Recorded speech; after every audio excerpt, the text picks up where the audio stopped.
Hello everyone, perkenalkan saya Hoirunisa dari Universitas Pancasakti, Prodi Akuntansi. Pada kesempatan kali ini saya akan menjelaskan tentang konsep perilaku organisasi. Langsung saja kita masuk ke materinya.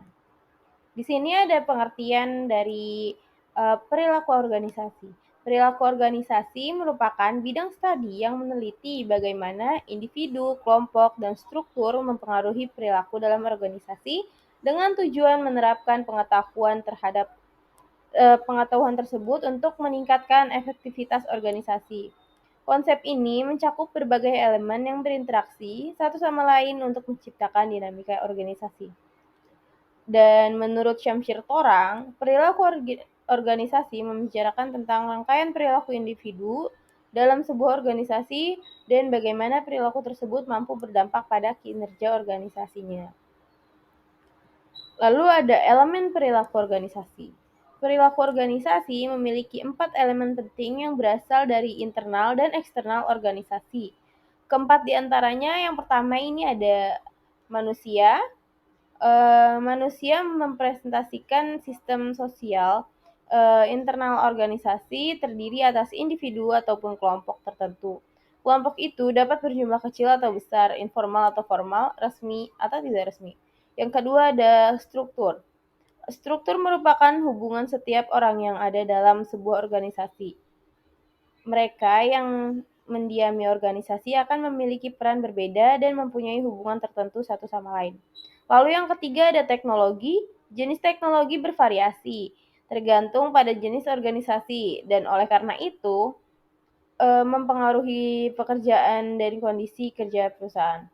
Dapat dikatakan bahwa teknologi dapat membawa efektivitas dan keterbatasan bagi setiap orang dengan cara yang berbeda-beda. Lalu yang keempat ada sistem sosial.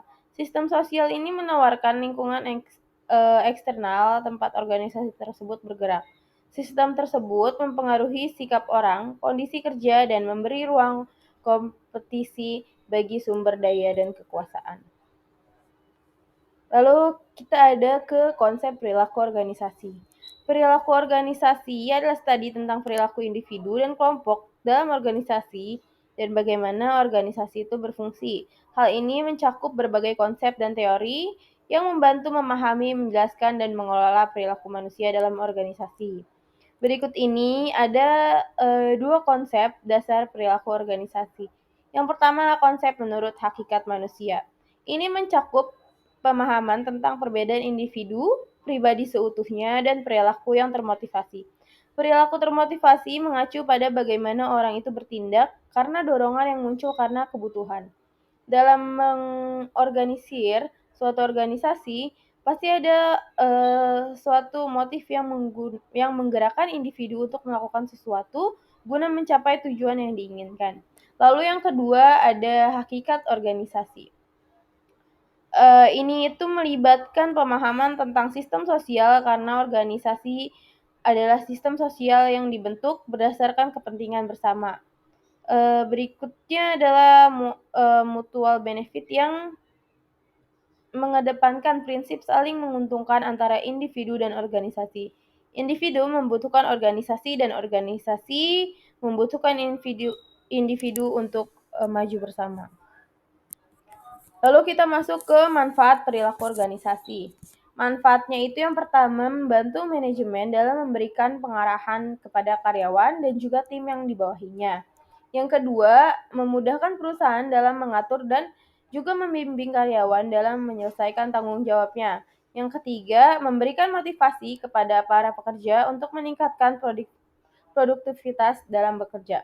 Lalu yang keempat ada membantu perusahaan dalam mengidentifikasi dan juga menyelesaikan segala permasalahan yang ada. Yang kelima ini menjaga hubungan baik, tidak hanya dengan lingkungan internal, tetapi juga dengan pihak-pihak eksternal. Lalu yang terakhir dari manfaat perilaku organisasi itu ada memudahkan perilaku dalam mengidentifikasi tujuannya dan juga kebutuhan dari setiap karyawan yang ada.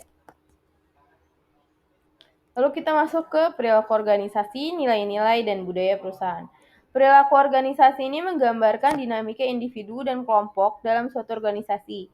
Budaya perusahaan mendefinisikan cara yang tepat untuk perilaku dalam suatu organisasi. Dan budaya organisasi terdiri dari keyakinan dan nilai-nilai yang dirancang oleh manajer untuk dikomunikasikan dan ditanamkan kepada anggota organisasi sehingga menjadi dasar perilaku kerja sehari-hari. Hal ini diperlukan untuk mencapai tujuan organisasi yang harus diperjuangkan seluruh anggota secara bersamaan. Dengan kata lain, budaya perusahaan membentuk persepsi, pemahaman, dan perilaku karyawan dengan mengkomunikasikan nilai-nilai yang diwakilkan oleh organisasi.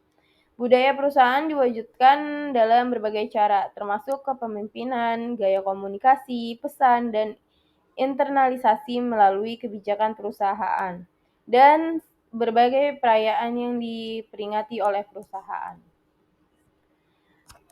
Karakteristik perilaku organisasi individu dalam konteks kehidupan organisasi dan pekerjaan yang sering digunakan untuk menilai perilaku individu ini meliputi kinerja tugas, kewarganegaraan organisasi, perilaku kerja, partisipasi dan retensi organisasi, termasuk menjaga kehadirannya.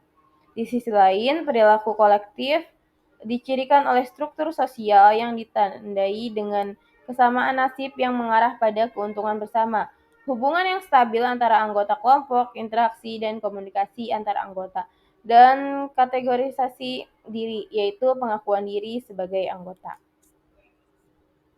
Dari materi di atas, saya mengambil referensi dari yang pertama itu ada dari repositori Win Jakarta, lalu ada Grid Nusa tentang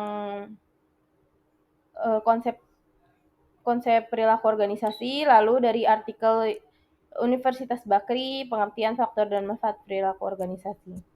Sekian dari saya, kurang lebihnya mohon maaf. Assalamualaikum warahmatullahi wabarakatuh. Sampai jumpa.